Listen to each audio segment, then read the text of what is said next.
Hi friends, welcome back to my channel. எல்லாருக்கும் வணக்கம். இந்த சம்மருக்கு இந்த மாதிரி ஃப்ரூட்ஸ் எல்லாம் போட்டு ஒரு கஸ்டர்ட் செஞ்சு சாப்பிட்டு பாருங்கள். சூப்பராக இருக்கும். ஃப்ரிட்ஜில் வச்சு ஜில்லுன்னு சாப்பிடும்போது இன்னும் சூப்பராக இருக்குங்க. வாங்க எப்படி செய்யலான்னு பார்ப்போம். இன்றைக்கி இது செய்கிறதுக்கு கொஞ்சம் போல் ஃப்ரூட்ஸ் எல்லாம் எடுத்திருக்கேன். உங்களுக்கு விருப்பமான ஃப்ரூட்ஸ் எல்லாம் நீங்கள் சேர்த்துக்கங்க. இதை சுத்தமாக எல்லாத்தையும் கழுவிட்டு கட் பண்ணி எடுத்துக்கோங்க. திராட்சையும் கழுவிட்டு தனித்தனியாக பிச்சு வச்சுருங்க. இப்போ ஸ்டவ்வை ஆன் பண்ணிவிட்டு ஒரு அகலமான பாத்திரத்தை வச்சுக்கோங்க. இதில் இப்போ 1/4 லிட்டர் அளவுக்கு பால் சேர்த்துக்கோங்க. சேர்த்துட்டு சிம்மிலேயே வச்சு கொதிக்க விடுங்க. இது காய்ச்சாத பாலை தான் இன்றைக்கி நான் சேர்த்துருக்கிறேன். உங்கள்கிட்ட பால் காய்ச்சினது இருந்தாலும் கூட சேர்த்துக்கரலாம். இப்போ இந்த பாலை பச்சை வாசனை போகிற வரைக்கும் கொதிக்க விடுங்க. சிம்மிலேயே வச்சுக்கோங்க.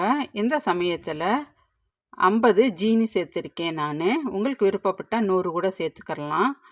போட்டுட்டு நல்லா கரையிற வரைக்கும் கிளறி விடுங்க. இப்போ நல்லா கரைஞ்சி வந்துருச்சு ஜீனியெல்லாம். இது அப்படியே இருக்கட்டும். இப்போ நம்ம கஸ்டர்ட் பவுடரை மிக்ஸ் பண்ணிக்கிறலாம். ஒரு பவுல் எடுத்துக்கோங்க. கஸ்டர்ட் பவுடரு 1/4 கப் அளவுக்கு எடுத்துக்கோங்க. அதாவது 60 ml எடுத்துக்கோங்க. பவுலில் போட்டுட்டு 100 ml அளவுக்கு பால் சேர்த்துட்டு கட்டி இல்லாமல் கலந்துக்கங்க. கொஞ்சம் கொஞ்சமாக பால் சேர்த்து மிக்ஸ் பண்ணுங்கள். இந்த கஸ்டர்ட் பவுடரு எல்லா டிபார்ட்மெண்ட் ஸ்டோர்லேயும் கிடைக்குங்க. இதில் நீங்கள் பனானா கூட சேர்த்துக்கரலாம் உங்களுக்கு விருப்பப்பட்டால். இப்போ இதை நல்லா மிக்ஸ் பண்ணி எடுத்தாச்சு. இந்த ஃப்ரூட் கஸ்டர்டு எல்லா குழந்தைங்களுக்கும் ரொம்ப பிடிக்குங்க. இந்த மாதிரி கண்டிப்பாக ட்ரை பண்ணுங்கள். இப்போ பால் நல்லா திக்காக இருக்குது. இந்த சமயத்தில் நம்ம கலந்து வச்சுருக்க கஸ்டர்ட் பவுடர் மிக்ஸை இதோடு சேர்த்து நல்லா கிளறி விட்டுருங்க. அடுப்பு சிம்லேயே வச்சுக்கோங்க. நல்லா திக்காக வரணும். அது வரைக்கும் கிளறி விட்டுக்கிட்டே இருங்க. பாருங்கள், இந்த அளவுக்கு வந்துடணும். இப்போ ஸ்டவ்வை ஆஃப் பண்ணி விட்டுருங்க. அவ்வளோதாங்க. இதை ஆற வச்சுட்டு ஃப்ரிட்ஜில் வைக்கணும். ஃப்ரிட்ஜில் வச்சுட்டு அப்புறமா நம்ம ஃப்ரூட்ஸை ஆட் பண்ணணும். வேறு பவுலுக்கு மாற்றிடுங்க. மாற்றிட்டு ஒரு 1/4 மணி நேரம் ஃப்ரிட்ஜில் வச்சுருங்க. நல்லா ஆற வச்சுட்டு அப்புறமா ஃப்ரிட்ஜில் வைங்க. வச்சுட்டு நான் எடுத்து காமிக்கிறேன் பாருங்கள், எப்படி சூப்பராக இருக்குது. இப்போ நம்ம ஃப்ரூட்ஸ் எல்லாம் மிக்ஸ் பண்ணிக்கிறலாம். முதல்ல ஆப்பிள் கட் பண்ணி வச்சுருக்கேன். கொஞ்சம் பெருசாகவே கட் பண்ணியிருக்கேன். அடுத்ததாக பொமக்ரானட் அதையும் எடுத்து வச்சுருக்கேன். அதையும் சேர்த்துக்கோங்க.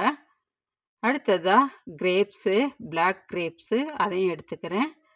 அடுத்ததாக க்ரீன் கிரேப்ஸு, அதை 2ஆக கட் பண்ணி வச்சுருக்கேன் கொஞ்சம் பெருசாக இருக்கிறனால.